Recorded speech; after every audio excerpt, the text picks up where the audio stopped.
What is up, BookTube? It's Monty, and today I'm back again once again with another video, and today I'm doing something different. This is going to be a reading vlog, as you can tell by the title, and MONAE is picking the TBR for this. I have no fucking idea what she has in store for me. I am not looking forward to watching this clip because I feel like I'm being attacked. I am going to keep my fingers crossed that, I mean, I know these are not very long. I was definitely meaner to MONAE than MONAE was to me. That much I do know. This is only like the second react style video that I've done on my channel, and I'm still trying to figure out the best setup for that. So it's gonna be a little bit janky, but let's transition to that. Okay, we're gonna jump straight to it. We're gonna see what the TBR is. Hopefully me being down here is gonna work. Let's go over here and let's start her clip. Hello, Monty. I want to first of all say thank you for going on this little adventure with me, because I know that this is not something that you typically do. I know that on your channel it is run by tyranny and a dictatorship. She's not wrong. She's like, we are definitely a dictatorship over here. I like to pick things. I don't like giving up this control. And thank you for allowing me to exhibit some power and make this my channel for the day, or at least for the vlog. But I am a benevolent dictator, and I'm gonna give you some choices to choose from for the books that I've chosen. We are both on a book buying restriction for the year of 2022. I can only purchase 2 books for every month in 2022, and you set a more strict restriction. You can only purchase 1 book for each month in the year of 2022. So I'm gonna do it both. As of January 8th, I have stayed strong. Stayed strong 8 days. Feels good. So make sure that we stick to our book buying restrictions and we can continue to thrive and save our money. I want you to get these books either from Libby or from your local library. Now, I went through your Goodreads, and I was very surprised to see that you have not read any Emily Henry books. And I'm very shocked because of how popular her books are. You usually would have read a book by now that is that popular. Here's the thing, okay? I don't know which Emily Henry she is about to give me. Technically, I have read an Emily Henry. I read Hello Girls that she co-authored with Brittany Cavallaro. It's one of my favorite reads. I think I read that in 2019. Definitely made my best of the year list. Her adult books I have not done. So I'm very nervous. It's either going to be People We Meet or Beach Read. And I don't think MONAE liked Beach Read. So I'm pretty sure I'm about to read People We Meet on Vacation, which is definitely MONAE choosing violence. This is violence. She's trying to get me canceled. Oh my God. Provided us with some much needed commentary on whether or not the books are good. I usually use your channel to see books that are very popular be put to the test. And see if they can withstand Monty's judgment, because you are one of the more brutal book reviewers. I want you to read in this vlog People We Meet on Vacation. I'm pretty sure I read The Roughest Draft as my first read of the year. And in that video, I said that it reminded me of how people pitch People We Meet. And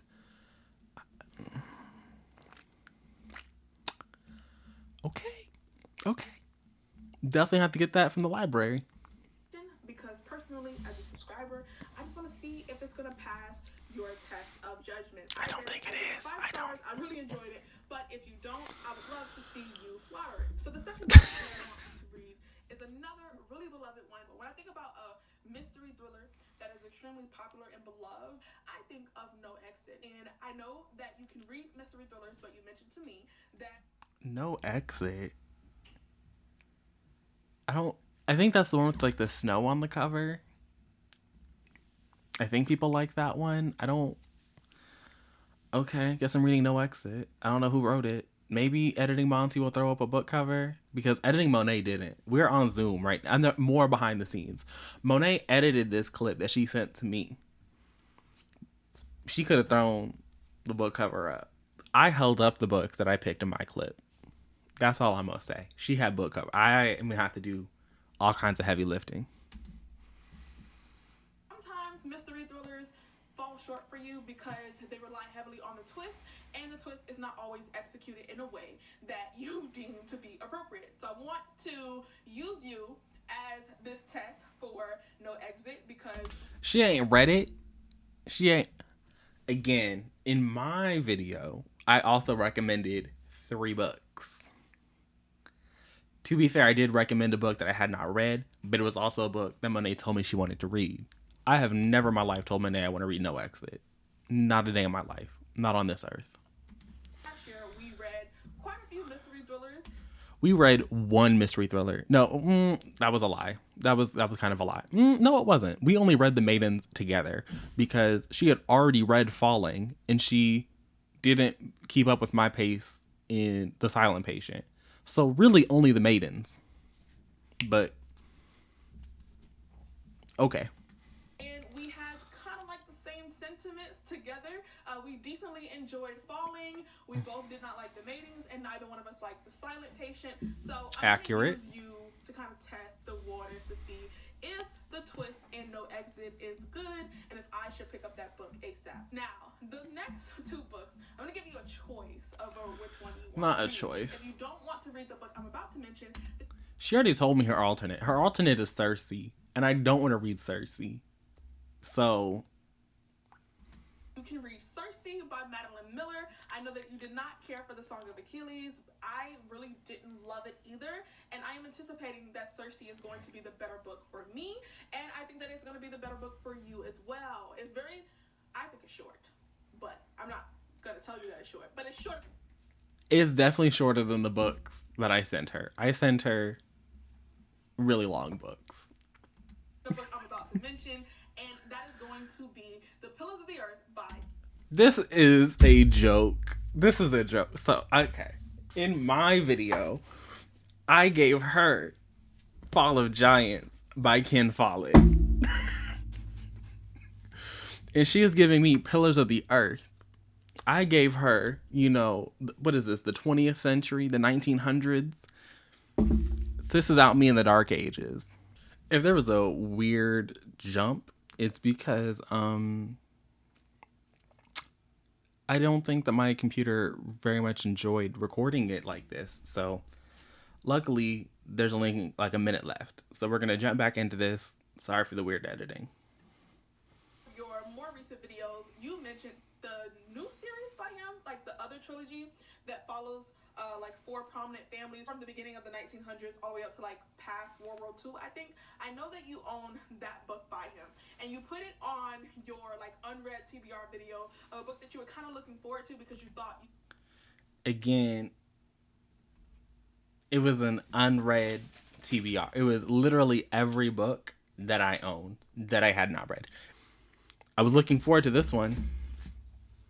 Never said I wanted to read Pillars of the Earth. Never a day in my life. really like, and I'm going off of that to suggest this book to you because 1, it's already an author that you're interested in. You already own his other book. 2, it has messy monks, and I know you love messy drama, so this is an option. But again, I know that it's long, so if you don't want to read The Pillars of the Earth, you can switch to reading Cersei. I wish you a fun time reading. I cannot wait to hear what you think of these books. I generally think you're gonna like Pillars of the Earth from just what I've heard about it. And if you read it and you like it, I will read it immediately after, and I will read the other book series by him because I also own that one as well. Okay, so to recap, I'm reading People We Meet on Vacation by Emily Henry, Pillars of the Earth by Ken Follett, and No Exit by Editing Monty's gonna do some editing magic. Okay. Interest. This is a very eye-opening experience. Okay. I'm gonna throw it away to future Monty, who's gonna hopefully have some thoughts on at least one of those for the actual vlog. Y'all, in an effort to like give this little reading vlog some spice, I have moved to my bed. I read like 132 pages of this horrible book. Here's the thing. Like I said, I'm going to set this aside. I'm going to set it aside. I've read 132 pages. The book starts off with our main character, Darby, on this mountain road, and the snow is coming down, and her windshield wiper is broken, and her car is not built for the snow. Sis don't have the little snow chains. She is racing to, I believe, Utah from Colorado because her mom is going in for surgery because she just found out her mom has pancreatic cancer. Hate to see it. So if that's like a sensitive subject, know that that's there. But like I said, she's having all these technical difficulties because her car is not made for this. And so she winds up at a rest stop. She gets to the rest stop. There are 3 other cars in this parking lot. There are 4 people inside. And now there's her, so there's 5 people here. And there's like no cell service. She can't do anything. And she's like, you know what I need to do? I need to get a message to my sister, let her know like what's happening. So she steps outside because one of the guys there is like, hey, if you go to like the little statue and you walk around 3 times and you hold your phone up above your head for 15 seconds, you can get a signal. So she goes to like try and get the message about, hey, I know mom was going into surgery. I'm trapped at this little rest stop.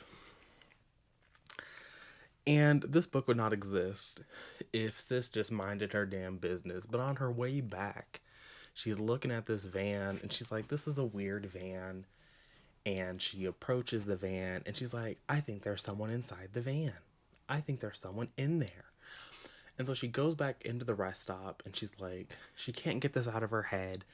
And she just is like, you know what? I think someone is in that van. I'm going to go back out to the van. So she goes back out to the van. And it's like, bitch, there's only 4 people in this rest stop. Snow is on the ground. People are going to know it was you. But she goes back out to the van and she's like, all on the van, talking about, hey, is anybody in there? And it's like, ma'am, girl, Darby, they're like, what is happening? Spoiler alert, there's a little girl in the van. She's trapped in a dog cage in the van. Sis breaks into the van. She's fucking MacGyver in this bitch. So she breaks into the van. She's talking to this little girl. And she's like, okay, Susie, I'm gonna get you out of here. Susie, kidnapped victim. I'm gonna get you out of here. So she's out here. She goes back into the little gas station. Mind you, she's only talked to these people for like 15 minutes of her entire life. Maybe. One of them is clearly a kidnapper. And so she goes to like the cute single guy and she's like, yeah, there's like a little girl trapped in this van.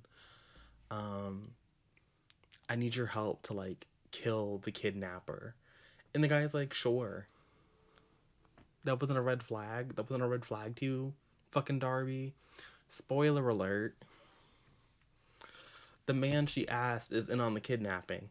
So now 3 people know that there's a kidnapping. The only 2 people who don't seem to know, who I'm pretty sure are also going to be like spoiler alerted into being part of this whole situation, is this elderly couple. So the 2 kidnapping guys are just looking at Darby, and Darby's looking at the kidnapping guys, and it's like, this is foolishness. Like, this is foolishness. And we've had several little moments talking about there's a cliff by this little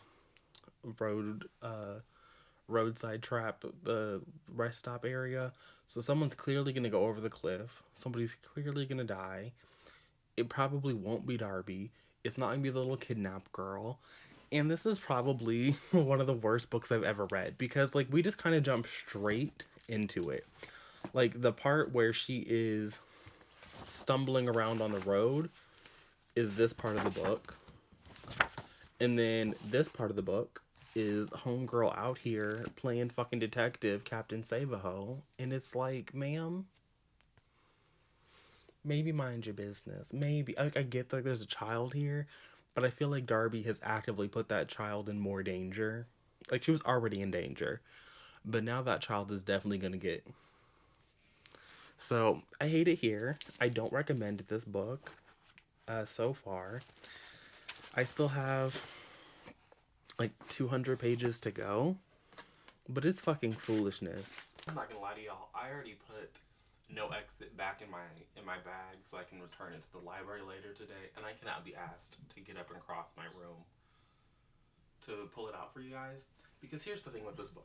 I told y'all in my little update hours ago at this point that I thought that this book was going to be garbage, and I was correct. I was correct in that assumption because there was literally like here's my let's rewind a little bit. Let's rewind and try to process my thoughts. Okay, shall we? Let's do it that way.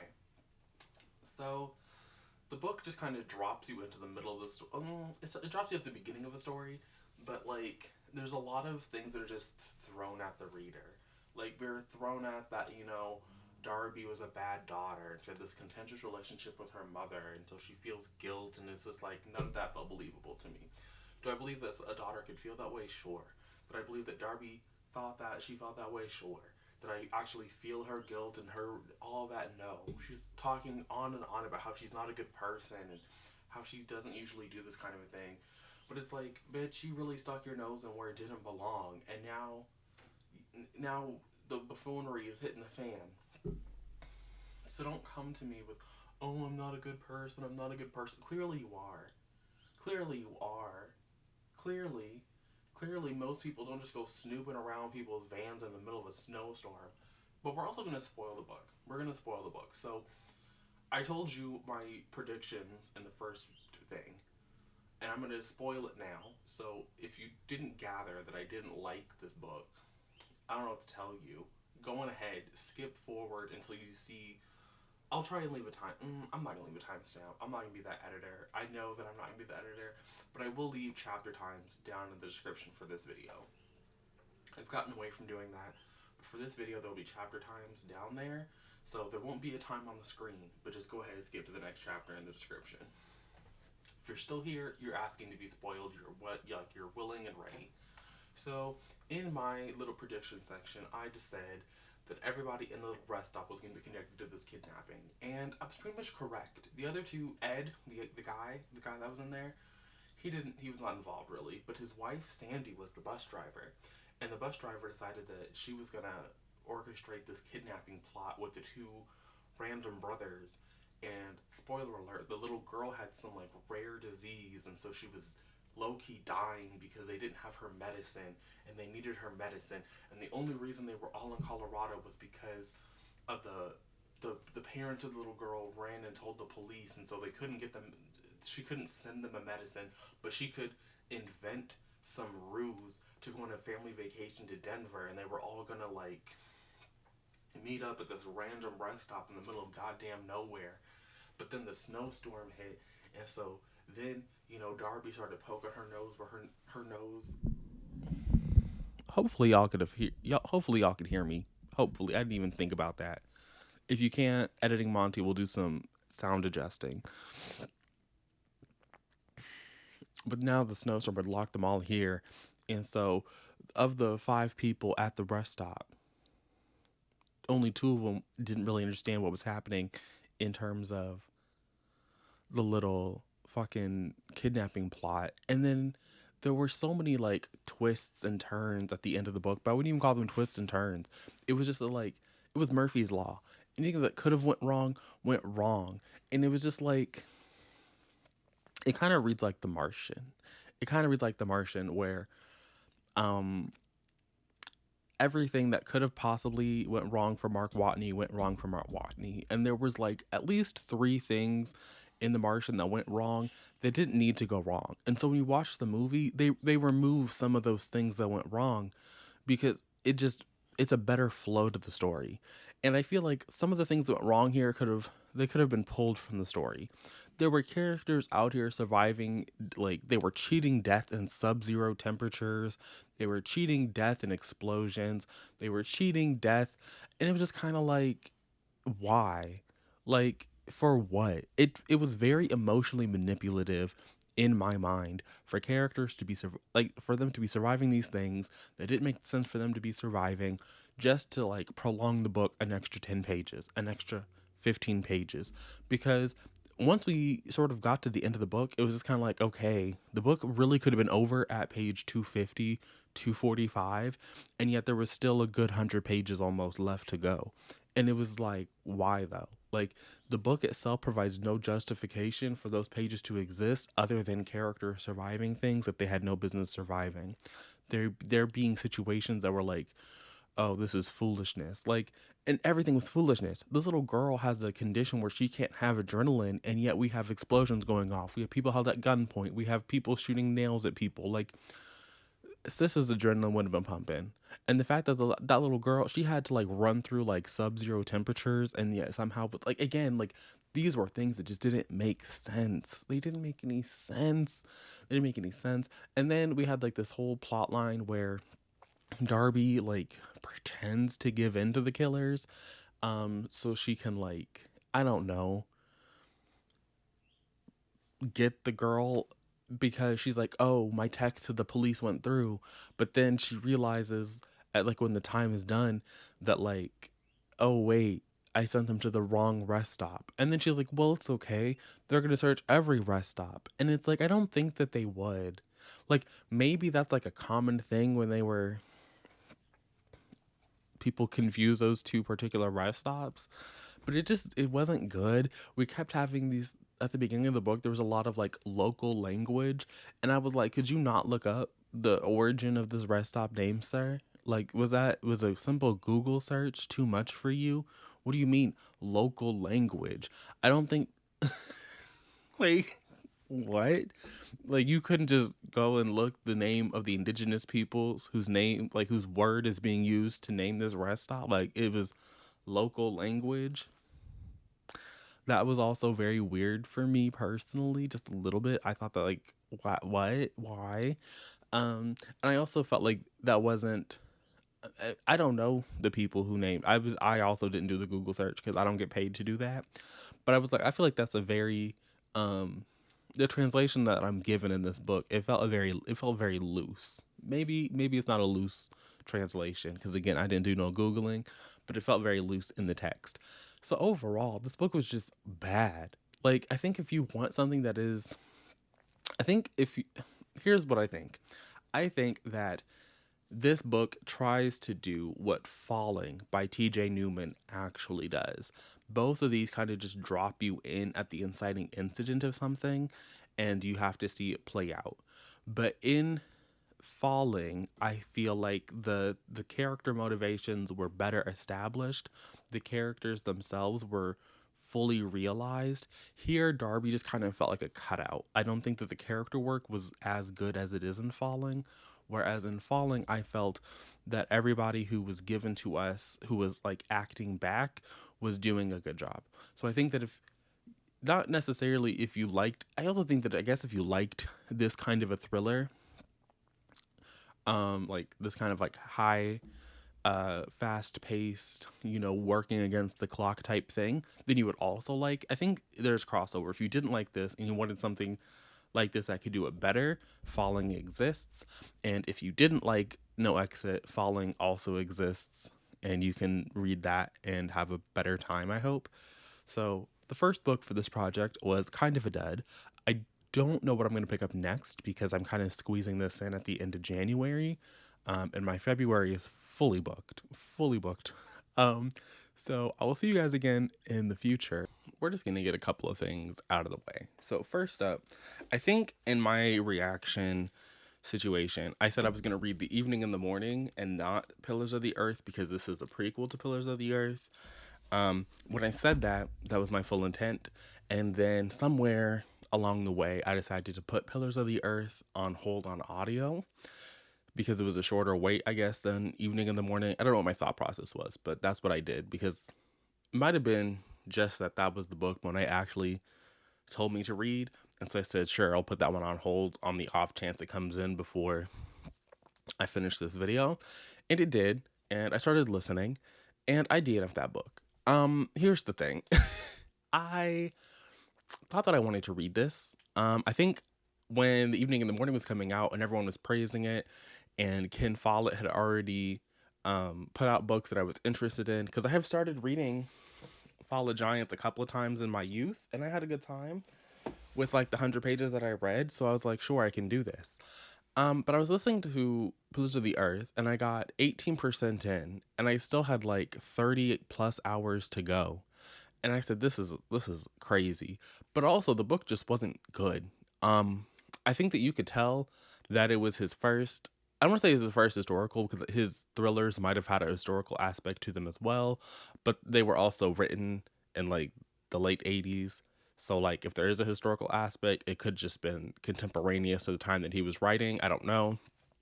Whatever the case is, Pillars of the Earth in the introduction was lauded as his first foray into historical fiction, his first, we're doing this thing. But it was also, he was talking about this book like it was a passion project. And when you're reading the book, you can tell, because you can tell that Mr. Follett wanted to write about, the building of a church. And so his main character was out here, oh, I'm a Mason, and my greatest aspiration is to build a cathedral. And it was just boring. It was boring. The first part of the book, we're following this man as he loses his job. And so then after a series of stupid decisions, he and his family and his pregnant wife are like starving in the wintertime in the middle of these woods as he continues to search for work. And then his wife gives birth in the woods and she dies in the woods. And then he abandons his baby in the woods, which I think is supposed to come into play because that baby eventually gets taken in by the by the monks across the river or whatever. And I think those are the monks that are supposed to like build a great cathedral eventually at some point during this like massive tomb of a book. But the point for me is this book is 800, 900, 1,000 plus pages. The audiobook is damn near 40 hours. It's about to have been 40 hours. But the actual content we could have edited. It was Sarah J. Maas on crack, because there was so much superfluous information. There was a lot of talking in circles within the same 2 pages. I was like, this is too much. Like, this is actually too much, sir. So we had his wife dies in the woods, right? And then immediately after she's dead in the woods, he looks down at her chest and he's like, well, I guess my baby has to eat. And so now I have to read about this baby nursing from his dead mother. And then, like I said, he abandons the baby in the woods. So they go through this great big hullabaloo about burying this woman, right? And then they just leave literally this newborn baby in the woods for like a wolf to find. He talks about how an owl might come and peck out the eyes. There's just a lot of information that is happening in this very short window of time. And it's like, this is a lot, sir. And then eventually they get to the edge of the woods and now it's dawn. So it's been like an hour and a half, let's say. And he's like, you know what? He's talking to his 2 other children. He's like, yeah, I guess that was kind of fucked up, huh? Like, maybe we should go back, like, just in case. And of course, when they get back, the baby isn't there. But spoiler alert, it's okay because, the monks took him in. But he doesn't know this yet. And so now he and his children are delirious with sleep because, their mom was giving birth in the middle of the night, and then they had to bury their mom in the middle of the night. And then they were walking because they didn't want to sleep next to their dead mom. But now that, it's tired, so we're going to fall asleep next to the dead mom. And at this precise moment, Mr. Ken Follett decides, you know what we need right here? We need my main character at this point in the novel to think he's having sex with an angel. Except, spoiler alert, it's not an angel. It's some random woman he met a year ago that you read about for like 15 seconds, 20 pages back. And so it's like, okay, now he's having sex with this random stranger. And then they go to the cave where this woman and her son live because they're bandits and thieves. And she's like, I know where your baby is. So then she takes him to the monastery, but then she also talks him out of taking the baby. She's like, well, you don't have a job now and they can feed him and you can't. So it's like, why do we do all of this? And then at the end of this whole exercise, the man decides to marry this woman who's living in the cave. Too much. But I said, you know what, let's keep going, because at that point, the next chapter was from a different perspective. We were going to follow the monks, and I was like, well, that's, I think, the main perspective of the story, because everyone who talks about this book talks about, these monks wanting to build a cathedral. And so now we're following these monks, and they're building the cathedral, except they're not building the cathedral yet, because this is like a little offshoot of the monastery, and they're like living, like I said, out in the woods. And so they have nothing to do. They have nothing to do. He tries to like play into some, political intrigue, but there's no intrigue at all. It just doesn't. It just kind of manifests, and suddenly one of the monks is now the prefect of the monastery, and there's some political machinations, but not really, because we were kind of glossed over. Because you can tell that all really Ken wants to do is write about this cathedral. So he's putting characters in positions so they can like be in charge and they can commission this cathedral or whatever. But if it's not about building this cathedral, he doesn't seem very invested in it. So a lot of things are kind of glossed over. A lot of things just kind of happen so we can get to what he really wants to write about, which is why I say so much of this could really just be edited out. Could have been a short story. He could have called it a day. Just like I wouldn't tell Addie LaRue it took me 7-10 years to write, I would not say that this book took me years and years and years of my life to write, and how I had to work with my neighbor down the street because my neighbor down the street happened to be an expert on medieval era, architecture and religious studies, and they were really going to help me write my great cathedral novel. Wouldn't have told anybody that, but Mr. Ken Follett put it out there, so we know this is the novel of his heart too. And every time an author says that, they write a garbage book, except he wrote a book that was like 1,000 pages that's still a bestseller and still getting fan mail because people are whatever. So we're reading about this little political machinations, allegedly. They're out here doing their little political machinations. And then we got to another scene where we were following this now. I think his name is William. At this point in the story, I was really just trying to zone out. I was like, I'm trying to give this as fair a shot as I can so I can come and tell you guys about why I had to DNF this book. So we're following, I think his name was William, and he was supposed to be in this arranged marriage to this other character, except she was like, no, I'm not going to marry you because you're a horrible person. And literally the entire time that I was reading from him, this was during a sprint on my Saturday sprints. So it was like the first sprint, 25 minutes, but I was listening at 2.5 times speed. So a good hour of the book. So that's probably, let's say 30 pages maybe. Is William talking about how William is a rapist. William really loves cornering girls and raping them, and he just gets off on the power imbalance. And then he's like, his parents send him on this mission to like figure out who's gonna try and join the rebellion against their little feudal lord or whatever. I don't really understand what was happening, but they were trying to figure it out. And so they sent him to the house where he was supposed to like marry this other noble lady, the one that rejected him, and to like suss it out. And he's like, oh, this is great because I can convince her to marry me. It'll be beautiful. So he gets there, and she still is kind of like brushing him off or whatever because she has no interest in this man because she has intelligence. And then he sees like these knights are kind of off in the corner somewhere, and they're like talking amongst each other, and it seems a little suspicious. He gets a little sus vibe. And so he and his little manservant decide that they're gonna like crouch in the bushes. There's a lot of crouching in the bushes in this novel. A lot of the things that get revealed are because somebody's crouched in a bush or behind a corner they shouldn't be behind, which in theory I should love messy bitch illustrated drama, but this was just stupid. So he is like watching all of these knights gallop by, and he's like, well, I can't take on 2 of them. And eventually he gets one of them alone. And so he ambushes him, and he ties him up, and he gets him in a tree, and he starts building a fire under him. And, the man in the tree is trying to like, swing and like a fucking pendulum and avoid the flames, but he gets too tired eventually, and his skin starts to crack, and it starts to smell like dinner. And the man's like, not the man who's tied up, but the William, we'll call him William. William is like, oh yeah, I know why I like this so much. It reminds me of when I'm raping somebody. And I'm just like, yeah, I'm done. Nothing in this book was good. None of the characters were memorable. None of the plot points were memorable. I mean, I've told you a lot of like the really outlandish, stupid stuff, but I don't think any of that was supposed to be the actual core center of the book. They were just like, wouldn't it be funny if this character went off and did this? And I have to say, no, sir. It would not be funny. I did not ha he. It was stupid. So eventually at like 18% of this book, after listening to almost 8 hours, some audiobooks in their entirety are 8 hours long. So point of reference, right? I had to DNF. Just had to DNF. I don't really care what happened after. Don't really care what happened while I was listening, but I can't recommend that story to you in good faith.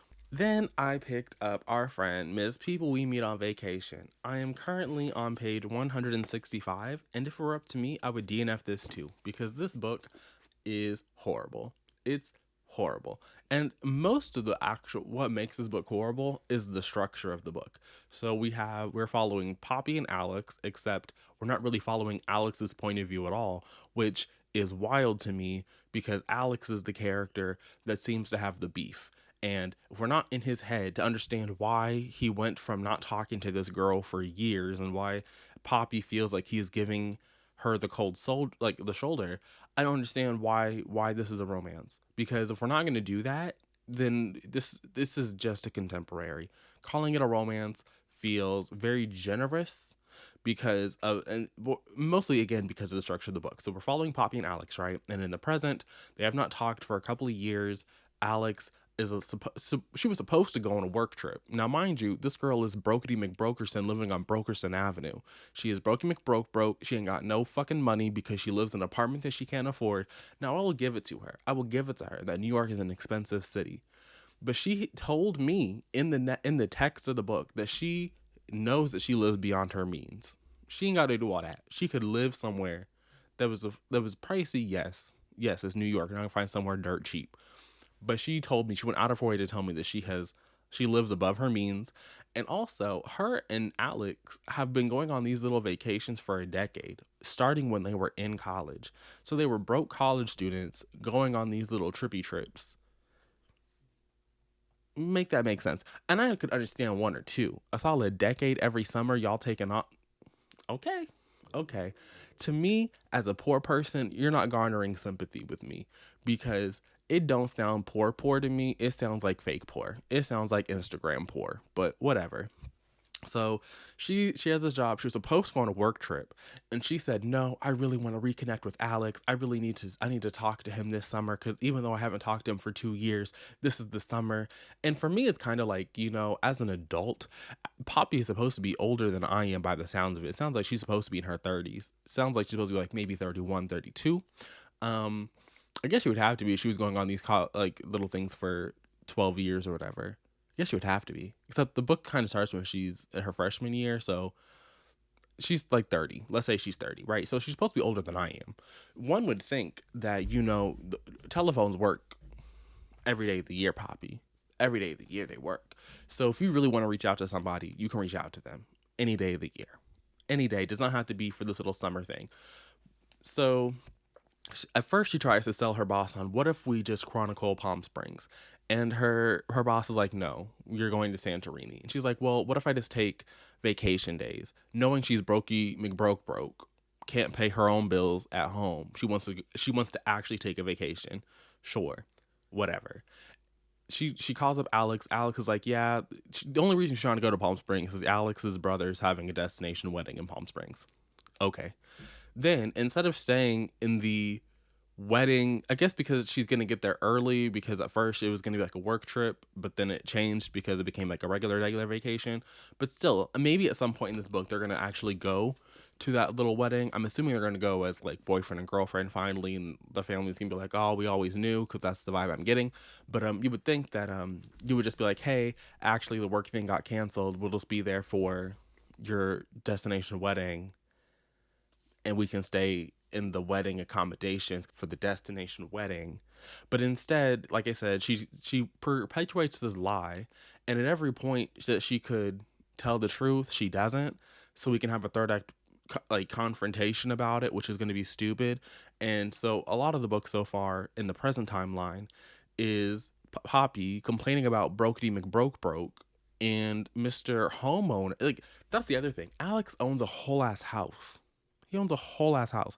And I'm not saying that everybody who owns a house is a wealthy individual, but it don't sound like Alex is really hurting for money the way that Poppy is hurting for money. But Poppy is like paying for everything, and it doesn't sound like Alex is reimbursing her.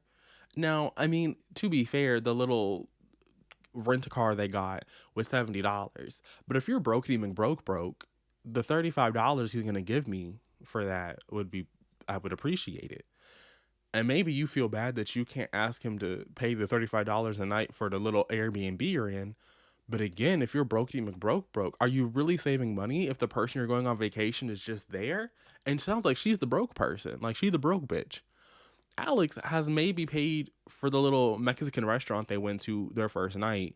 He didn't even pay for his own icy hot or his little ace bandages, even though he knew that he was going to have back spasms because he's been having back spasms lately. Like, some of the stuff in this book just doesn't add up. And then, to make everything worse, to chop up the present storyline, we get these flashback chapters they started too soon, and they are interspaced you can quickly tell that these are going to fall out of a rhythm, because there's just not going to be enough of them. You can tell that there's not enough of these flashback chapters, and the flashback chapters don't add anything.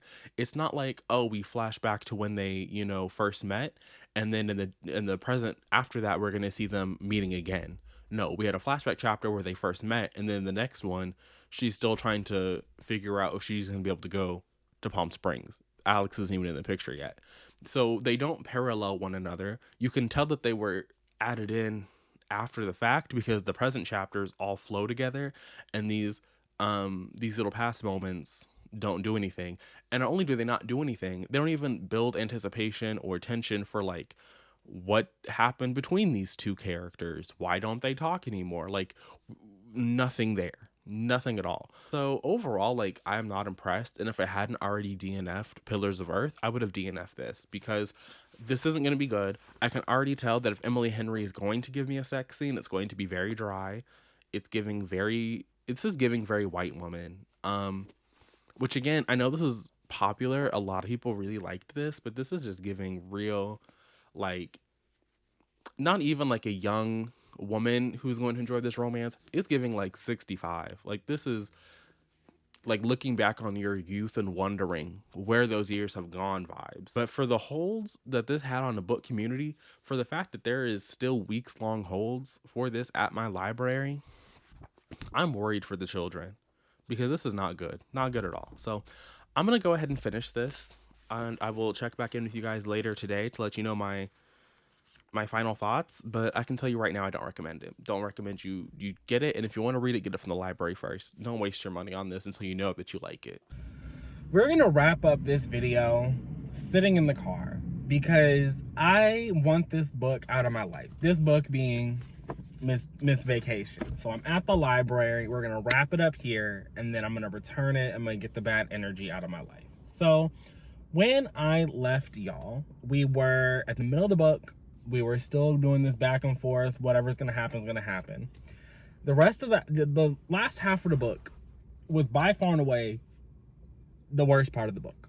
Not only did we get this really sad sex scene where homegirl hadn't showered in like 36 hours, and Mr. Alex is allegedly Mr. Neat Freak, Mr. Clean Man, and he's like, yeah, I'm gonna smash this dirty person who hasn't showered for 36 hours, because they went to bed, and then their hotel room, this little raggedy place that she rented, for the same price as the raggedy motel they wound up going to, wasn't even like this little apartment was actually cheap compared to the hotels in the area, but that's another story.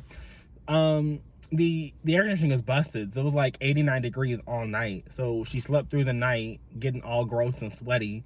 Then they woke up that morning and they went out for the entire day, and then they got back to the little hotel, and then again, like I said, hadn't showered 36 hours, and then they're smashing. Disgusting. Hated to see it.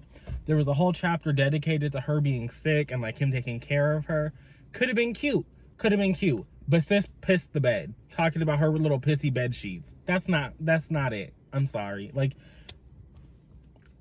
a whole grown woman pissing the bed because she had a summer cold. I could understand a serious ailment, right? Like, you were actually hospitalized. You had a little fever, some sniffles, a little cough, and you pissed the bed. That's not relatable to me. Maybe that's ableist. I don't know. I've already been anti-poor for the whole little setup. So maybe that's ableist to be like, how couldn't you walk to the bedroom when you had a little sniffle? Maybe it is. But Poppy, she is not that girl. But my main issue with the book, and what I actually think makes the book bad, is one, all of the chapters that we get to see from their past summers together felt like an introduction that was introduced after the whole story had been written. And Emily Henry was looking at the manuscript and was like, damn, this is 250 pages. And she said, I can't turn in 250 pages because Berkeley wants something more. They want a longer book. And so she gave us a longer book by giving us these little chapters. Eventually, they started to play into it, like the scene where we had a sex scene, either the chapter before that or the chapter after that. There was a scene where we were looking at her, I think they were in Italy, and she was like taking a pregnancy test. okay, like it kind of mirrored what was happening. And I also think the other structural issue with the book is that it wasn't dual perspective. Now, I feel like it is not controversial for me to say that I prefer romances that are dual perspective, particularly if you're going to give me this mutual pining situation, because the book sets out to allege that that's what's happening here. It also sets out and alleges that what happened in Croatia when they kissed for the first time, we find that out at the end of the book, is what split them apart for 2 years. Like, they just kind of drove a wedge in between it, even though we don't ever see that wedge actually materialize. Like, Poppy talks about how, like, she hasn't talked to him for like 2 years, and it was like this big thing, and it was like this big blow up. But it's like, as soon as she texts him the first time, it's like back to normal. And sure, things are like awkward, but it doesn't feel awkward in the sense that, like, oh, we did something we shouldn't have. It feels awkward in the sense that, like, it's just someone you haven't been around for 2 years. It doesn't feel awkward in the sense of, like, oh, we crossed a line that we should never have crossed and we need to get back to that. It's like, oh, I haven't seen you in like 5 years. Like, what are you up to now, kind of a thing. Like, the tension that you're trying to sell me, that this like blew up your whole friendship with this man, even though you had been secretly in love with him for like 8 summers before then, it was weird, and it didn't work. And then you had Alex, who was doing some weird shit. He was doing some weird shit. At the end of the book, we find out that Alex again has also allegedly, conspiracy theory, been in love. Let's just put on my regular glasses since I'm about to go into the library. Conspiracy theory has been in love with her as well. That came out of nowhere. Out of left fucking field is where that came. And then we find out that he got a vasectomy, but then he didn't tell his current girlfriend, and he felt kind of guilty for not telling his current girlfriend that he got a vasectomy. And so he got her an engagement ring, even though I'm pretty sure they had already broken up by that point. But then that didn't even matter, because then he brought her on the little couples retreat to Italy. It was weird. It was weird, and I don't think it made sense. And it didn't click. And the thing I told y'all was gonna happen, where, you know, the lying was gonna come out, and we were gonna find out that the lying had happened, and that he had been, that Poppy had lied to him. It was gonna be this big third act thing. Happened at page 320. On page 320, after they already fucked, after he had already been changing, he had been holding her hand, walking around in public, after that was established that wasn't something he liked to do. Didn't like that, but he was doing it. He was doing all this weird shit. They were kissing, they were cuddling in the bed. On page 320, he finds out that, oh, like, my existence isn't a vacation from your real life. It's not a vacation for you. And so then he like freaks, I won't say he freaks out. He's like, yeah, we're done. I need to go home to my house. And then she goes back to New York, and she decides that she's going to quit her job, and she really wants to be with him. And then we get an epilogue where we had like fast forwarded, and I guess Alex sold his house, and he's just living in New York City, or even worse, I don't want to say worse, but somehow he didn't sell his house, and so he's keeping the house, even though we had already established that, like, he didn't want to be a landlord. So what he's doing with the house, nobody knows. But he and Poppy are living in New York City together, and he's like a real true New Yorker, and it's just weird. It's just weird and bad. She had like quit her job, but she is still gonna write. She's not gonna be like a travel person. She's gonna tell you what to do in New York City, which I don't know how you're gonna make money doing that. I don't know how you're supposed to make. I don't know though. I don't know how he's making money, because I guess he's still teaching, but he's teaching in New York City, but he's also like writing on the side because he's gonna be Mr. It's just a bad book. It's just a bad book, and this has been a series of bad times. Didn't like No Exit by Taylor Adams. I thought that was ass. Thought that was so bad. Didn't make any logical sense. It was like an isolated closed circle thriller. Y'all saw my thoughts. Didn't like fucking Pillars of the Earth. And I didn't like this. So MONAE, Miss Life As, is 0 for 3. So hopefully y'all had a good time, because I did not. I did not have a good time. Let me know down in the comments if you have read any of these books. They're pretty popular, so I feel like you probably have. feel like a couple of you are out there. You read these. Let me know if you read them. I'll see you guys again soon with another video. But until then, and until next time, bye.